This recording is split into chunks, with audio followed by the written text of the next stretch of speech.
welcome to Tales from the Archives. I'm your host, Dan Dick.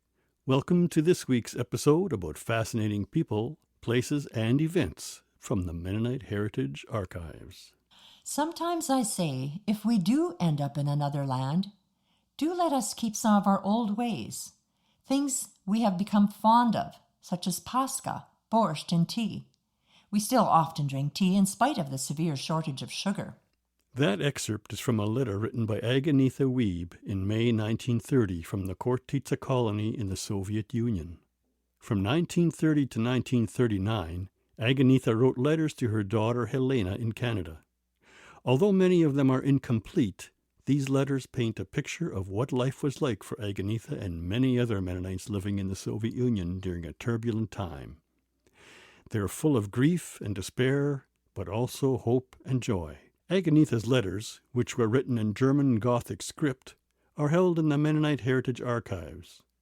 They were translated to English in the 1990s by Anganetha's granddaughter, Ruth Wood.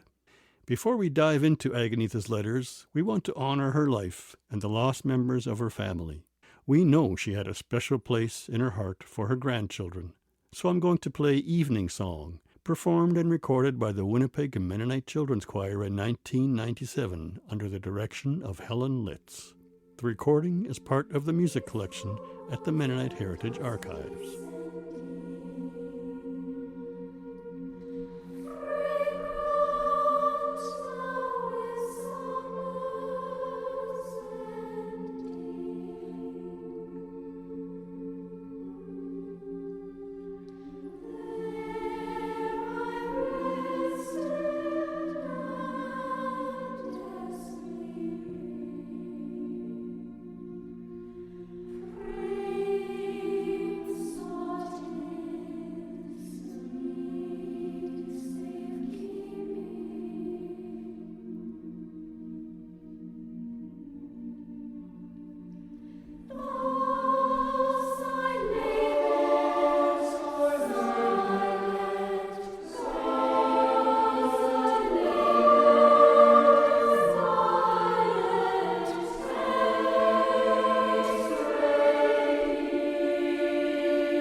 Now, let's get back to our story about Anganetha Wiebe. To really understand Anganetha's letters, we have to understand the context in which she was writing, what was happening in the Soviet Union during this time. Anganetha Wiebe was born Anganetha Clausen in 1873. She and her husband Peter had 5 children. They lived in the Chortitza colony, on Ukrainian land that had been annexed by the Imperial Russian Empire. These were violent times with crisis after crisis. There was the First World War, the Russian Revolution, and a severe famine. In late 1919, the infamous anarchist Nestor Makhno brought his army to Chortitza and raided numerous Mennonite villages, enacting horrific violence. Anganetha's husband, Peter, was one of the many Mennonites who died during this time. Their son Gerhard also disappeared in 1919. Anganetha often recalled these events. Makhno's attack on her community happened on the same date as her birthday. Each year, Anganetha marked the passage of time by remembering unbearable pain and tragedy. 11 years ago, on my birthday, the Makhno arrived. A long time when one looks ahead. But when the years are past, it seems like a dream. On September 21st, I turned 58 years old. That day always has bad memories for us, for it was then that Makhno came with his band of 5,000. In such a climate, it is no surprise that in the 1920s many Mennonites left the Soviet Union. In 1929, Anganetha's daughter Helena made it out with her husband and young children. In such a climate, it is no surprise that in the 1920s many Mennonites left the Soviet Union.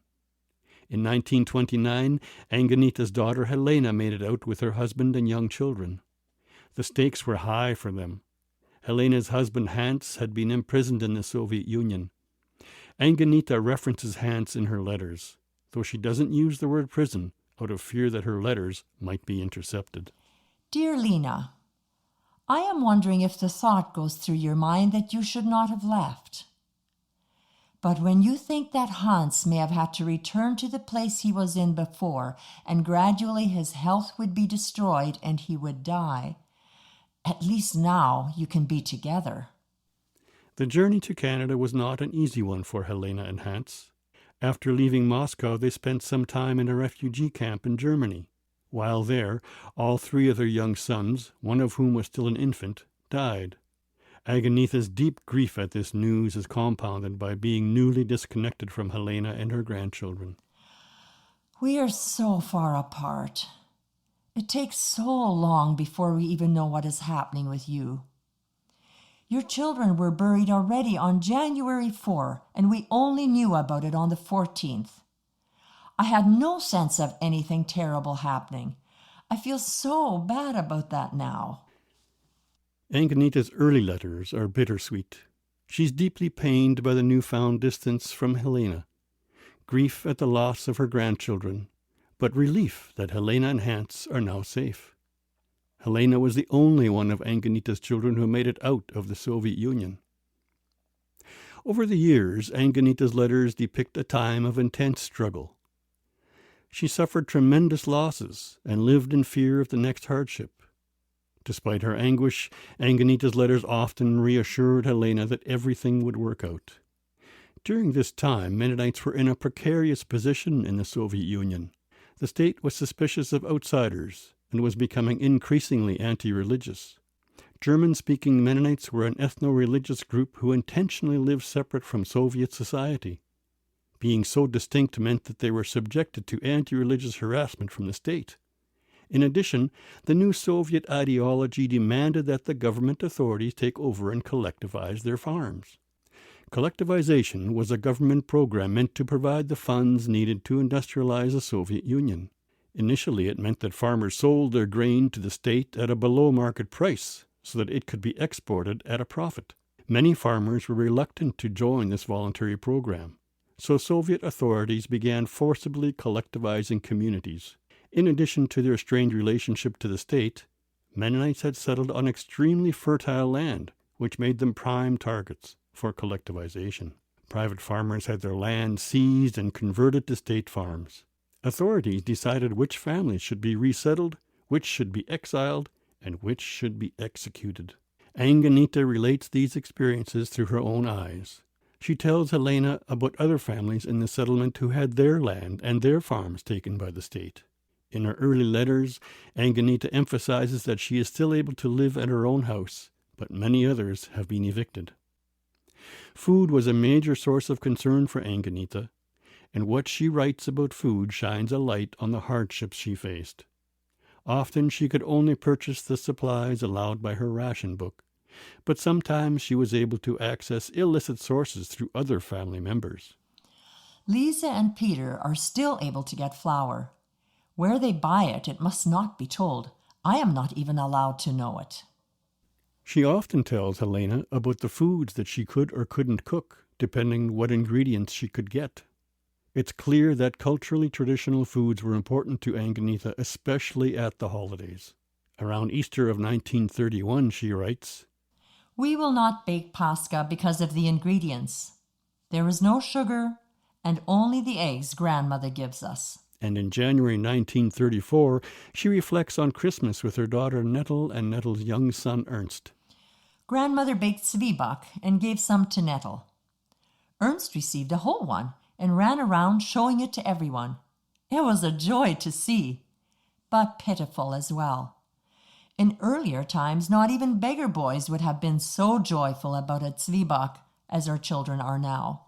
But Anganetha remains steadfastly grateful for the small things in life. In almost all of her letters, she purposefully points out the little blessings. Food is often a noted source of joy, as are the letters she receives from Helena. Here in this land, we have become very easily satisfied.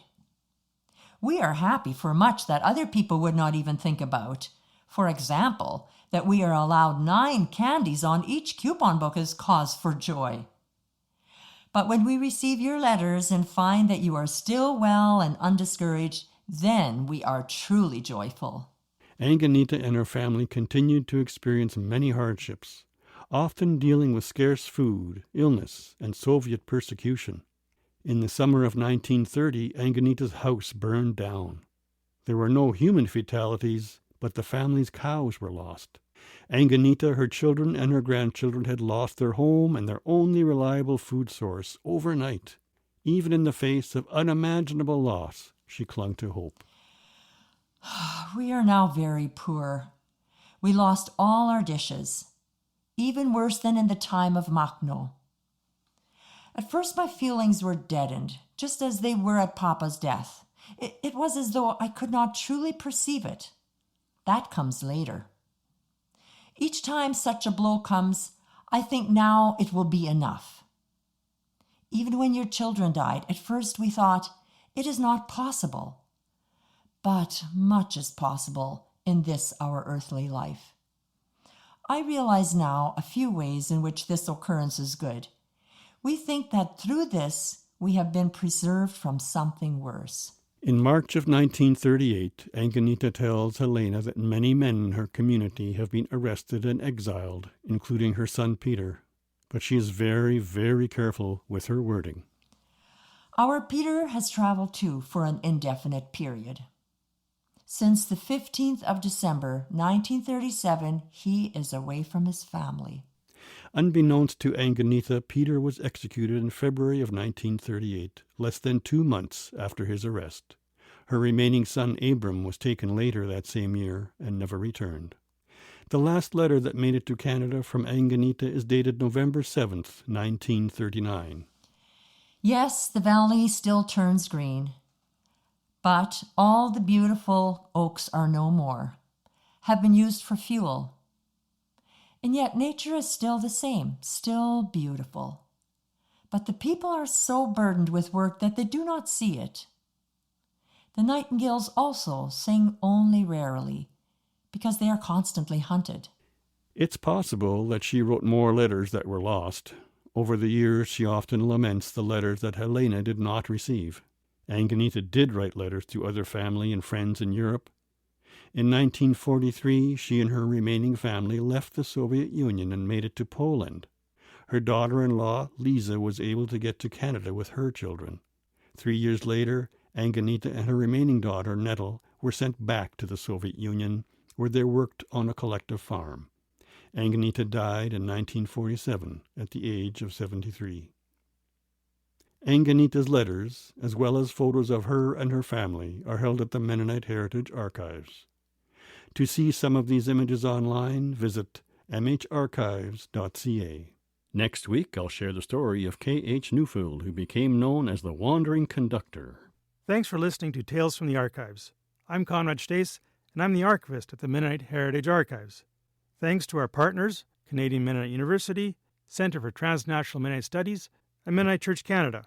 This program is made possible through the support of Golden West Radio and listeners like you. If you want to support the program and the work of the archives, you can find out how to do that on our website at www.mharchives.ca and click on Support.